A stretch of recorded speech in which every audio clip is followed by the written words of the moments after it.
Good afternoon, guys, and welcome to the podcast from Los Angeles. I have Brian Williams, and he is attorney representing those who have been wronged in a variety of different situations, either sexual assault, sports hazing, wrongfully terminated, workplace discrimination. He's also a lawyer that runs a highly successful business, different from most law firms. So we're going to hear about the business aspect. And so if you're a guest interested in legal advocacy for survivors, Brian's your man, and I'm really happy to have him on and pick his brain. So Brian, welcome. Yeah, thanks, Chris. I'm glad to be here. Yeah. Briefly introduce yourself and describe your experience and your expertise, and I'm excited to dive into the topics. Great. Yeah, appreciate it. Like you said, I am a lawyer. I am the managing partner of the law firm called Greenberg Gross. We operate 4 different offices, 3 states. We specialize in a variety of different cases, but fundamentally we're trial lawyers, and we represent individuals who are harmed in some fashion. Typically, most of our cases involve survivor, like you said, children who have been sexually abused as kids, and we sue institutions that allow or enable that to happen so that hopefully it doesn't happen in the future. We represent a lot of employees who suffer some type of illegal activity in the context of their employment. We sue people who get harmed in nursing homes, a variety of different environments. And again, we operate in multiple states and are happy to help those in need. Yeah. We'll dive into the questions. The first question I have for you is majority of in these cases, when clients mostly come to you, how do you evaluate it? Is it like if you have a case and then or talk about your process of client intake? Sure. We have intake specialists. They're located in multiple different areas, but they're typically the initial point of contact from a potential client calling our firm. That intake person's primary job is to see if we can actually assist the individual client. We get calls for types of law that we don't handle. So for example, if someone calls and says, hey, I have an immigration problem, that's not what we do. We will try our best to point him or her in the right direction of a different firm to call.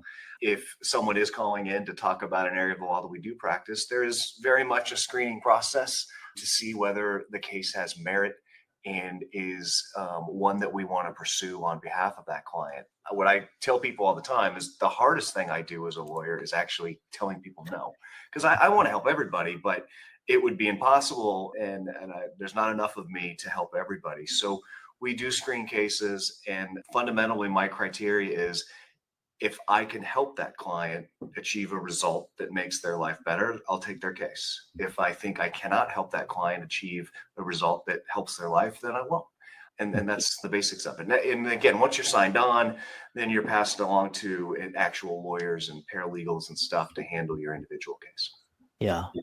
And a lot of the audience are there. I think the issue of employment law is quite interesting, and we'll dive into some of the questions around. So how do you see, what are some of the most common unlawful employment practices, and how can employees protect their rights? So there's certainly categories that I see more often than not. I see a lot of people I call whistleblower claims, meaning an employee comes to their employer or perhaps a government agency, OSHA, or a safety organization, and says, hey, my employer is doing something wrong that is, for example, engendering the safety of other employees. And in response to blowing that whistle, the employer gets mad and says, how dare you question our safety practices? You're fired. That's a very simplistic example of how this works, but you can't do that. Employees should speak out when something illegal or unsafe is occurring within the workplace, and they can't be punished or demoted or some adverse action taken against them because they just exercise their rights to try to help people. I see, unfortunately, a lot of discrimination cases, variety of protected classes out there. So race discrimination, gender discrimination, disability discrimination, age, those types of cases. All employees have rights, and they have a right to not be discriminated against or mistreated at work simply because they are getting older, or they are pregnant, or they are disabled in some respect. So those are the big ones. There's a lot of litigation, particularly in California, on wage and hour disputes. Is an employer paying the proper wages, enough overtime? Are they giving the right meal and rest breaks? I don't do those cases myself, but that's another huge category, and there's plenty of firms out there that handle those wage theft cases, is a term often used. Yeah. The next question I have for you is with remote work, and how do you see employee rights evolving with the rise of remote hybrid work trends? You also have some, I think you call them gig economy workers. How do you see their rights evolving? Yes, whether you're working in the office or remote, you have the same legal protections. I think, in my opinion, and I know this is different across industries, but I think remote work is here to stay. We have remote programs in our firm where individuals can have, we work like a hybrid schedule. They can work 3 days in the office and 2 days from their home. And I know law firms that are fully remote. Every single person that they employ is remote. And I know law firms that require everybody to come into office. All of those are still perfectly acceptable options. You just have to implement your policies fairly and evenly across the board. If you favor one type of employee in terms of the types of hybrid options you provide, and you don't give those same options to different types of employee, then you could run into problems. Obviously, there's business needs and there's different roles or titles within the firm that might change that. I don't think hybrid's going away. I think firm businesses, but for my sake, law firms can operate just as efficiently and as well with hybrid or full remote employees. Mm. And frankly, it opens up a lot of opportunities for businesses. I have remote workers in other countries, and I couldn't have that. I couldn't have them as people that help us on our cases if I required everybody to come in the office. So I view it as an advantage, but again, I know it's not for everybody. It's fine. Yeah. Following up is because you are representing the individual as opposed to most people representing the business or the corporation. And, how, in your opinion or your experience, how do institutions typically handle lawsuits, and how can plaintiffs navigate these cases effectively? Great question. I think it varies based on the industry and it varies based on the company involved. And no employer wants to get sued by their employee for some type of wrong, but it happens and it's commonplace and it's not going away because unfortunately mistreatment in the workplace occurs. I think some institutions, particularly those that are more developed or savvy, will realize early on whether a case that's filed against them is good or not. And if there's a case that has merit, then those entities are smart enough to try to resolve it early. If you have a case against you as a corporation where you realized, hey, we did make a mistake as we treated that employer, the worst thing you can do is litigate it for the next 2 or 3 years and incur hundreds of thousands of dollars in legal fees paying someone by the hour to defend you, right? I think savvy or practical firms or corporations realize when they've made a mistake and try to resolve it.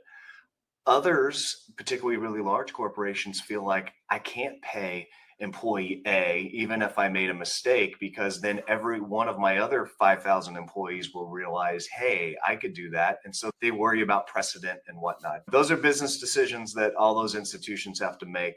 My job is to make sure that if an employee was wronged or treated illegally, that they have rights, and I provide them a voice or them with a voice. I advocate on their behalf. That's a better way of putting it.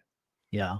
And I know this kind of trending topic is this topic of DEI, and how is your firm changing its tactics and strategies in this era where a lot of places are getting rid of that? Are you seeing an uptick in the number of lawsuits, or I'm just curious to hear your observations? Yeah, I'm curious too. I don't know that I have identified a trend one way or the other. And frankly, if I did today, that trend might be completely different a week from now or a month from now, certainly at the rate things are going. I haven't spotted one yet. Fundamentally, I go back to the same spot. I try to keep it simple. If an employee is somehow denied an employment benefit or terminated simply because of their protected class, you can't do that. And that is illegal. And if employees are in the hiring process are unfairly evaluated simply because of a protected class, you can't do that either. How all this shakes out with the existence of DEI policies and the abolishment of them by executive orders of who, I don't know. We'll have to wait and see. Yeah. A general broader question is with this, because you hear like high profile Olympic sexual assault, you have the Catholic Church, you have hazing. So is all of this going to make just people like corporations and businesses very on the defensive, and they prevent it from happening beforehand, and they use this rhetoric is it just going to... All the lawsuits that are now being discussed in the media actually lead to positive change. One of the best things I get to do is represent a child or a family of a child who has been sexually abused. I can't think of any better way to use a law degree than to help someone who went through such a horrific event. This is a general feeling. I'm not going to say that this applies to every entity out there that could potentially be sued, but I think there are certain businesses that attract pedophiles, unfortunately. And it's literally true. There's a problem in Catholic churches because and other churches, not just Catholic, because it drew in a certain segment of society that had that tendency to want to abuse a child. People who want to abuse a child become teachers for a reason. They have access to students. They become involved in youth sports organizations to provide themselves access to children. They become Uber drivers to get access to people. And so my point is, if you operate one of those businesses or institutions that puts your employees in contact with children, you need to do a really good job to make sure you are properly supervising that individual and that you have policies and procedures in effect to make sure that people will speak out and that red flags will be noticed and that kids will be kept safe. So from my perspective, when I sue, and not just me, because there's a lot of lawyers not a lot, but there's a segment of lawyers that focus on this area of the law. I'm hoping that my lawsuit leads to lasting change. So on behalf of my individual client that I'm suing in that case, of course, I'm seeking a financial recovery. It's their form of justice. There's often a criminal component to this as well that I don't handle. But my job is to hold those institutions accountable for what they did wrong. And I hope that that institution learns from their mistakes and institutes positive change that protects the next generation of society. Again, I care for those cases a lot. I have 4 kids of my own. I want them to look back at some point and maybe when they're older and say, hey, my dad was actually trying to help other kids, because that's truly what I am trying to do. Yeah. I know you've built a successful going from your mission down to the business aspects. You've marketed your law firm very successfully and differently. So what strategies have helped you build a successful law firm focused on high profile cases? A lot of work, a lot of trial and error. Chris, I'm sure you hear that from a lot of people. If I came in here and said we got it right the first time, I would be lying.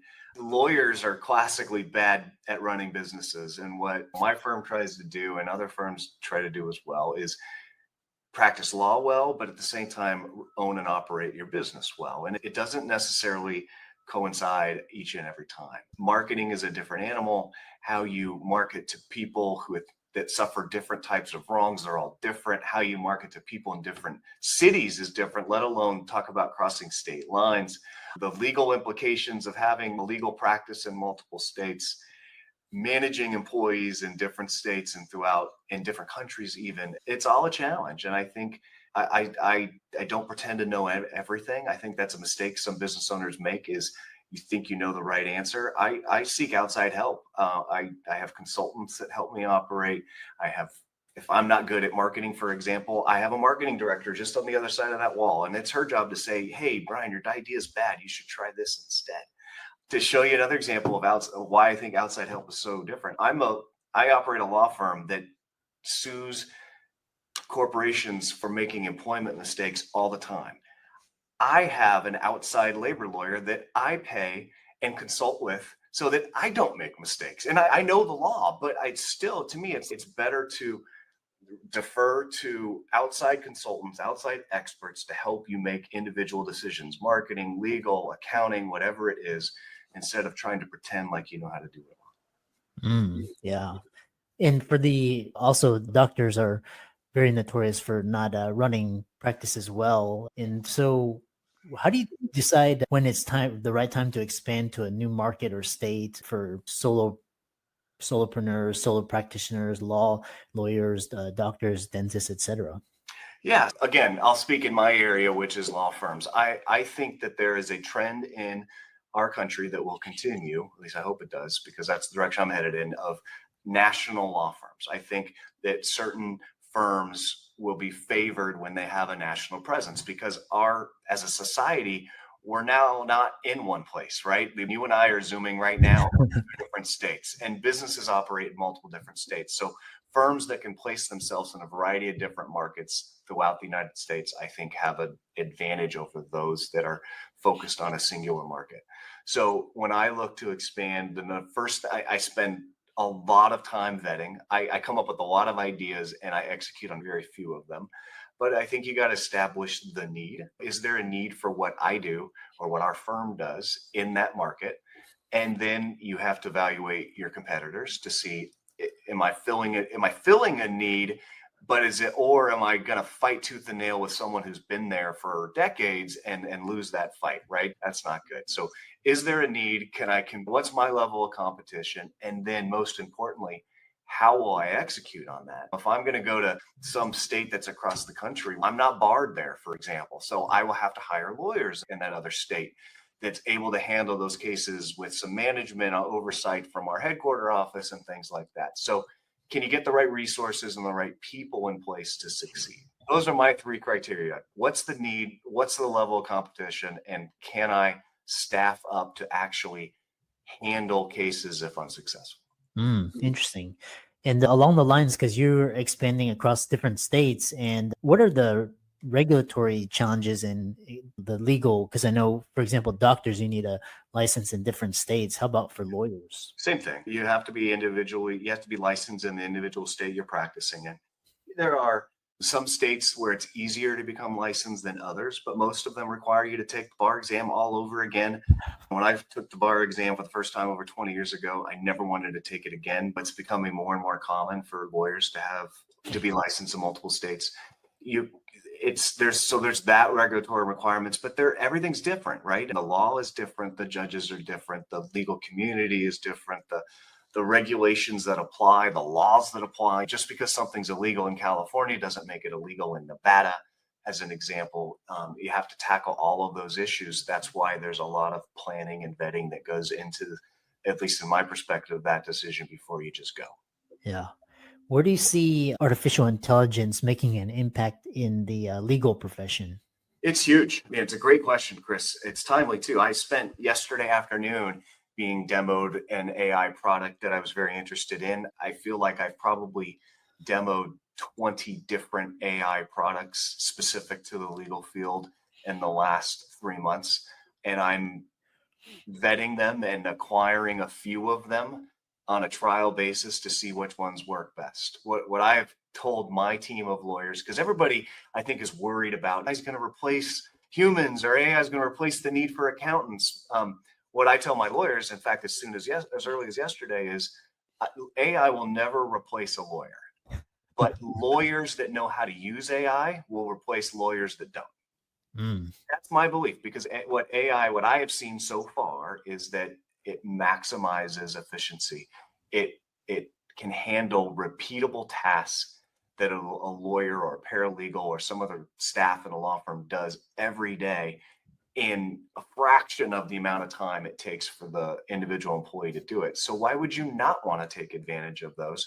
I know I do, but I'm very careful in how we select and make sure it's fully compliant with my legal obligations. And most importantly, AI is not a substitute for being a lawyer. Everything that our AI products prepare are then reviewed and checked by a lawyer to make sure that hallucinations, I think that's the right word, don't occur, right? Because I remember listening to a speech of someone about ChatGPT in a law firm, and they're like, be careful, because ChatGPT will always give you an answer. It may not be the right answer, but it doesn't know how to tell you it doesn't know. So it will give you an answer. So, again, I think you have to be careful, particularly in what I do and in a lot of other industries, but you got to use it. I think it's not going to go away. Yeah. How can people find you and reach out to you and learn more from you and connect with you? Yeah, sure. So easiest way is probably to go to our firm's website. It's GG, that's Greenberg Gross, but it's ggtriallaw.com. Our contact information is there. You'll see all of our different offices in different states, and my email address is on there as well. But for your listeners, it's bwilliams@ggtriallaw.com. Excellent. Thanks so much for insightful podcast, and keep up the great work. Great. Thank you, Chris. It was great.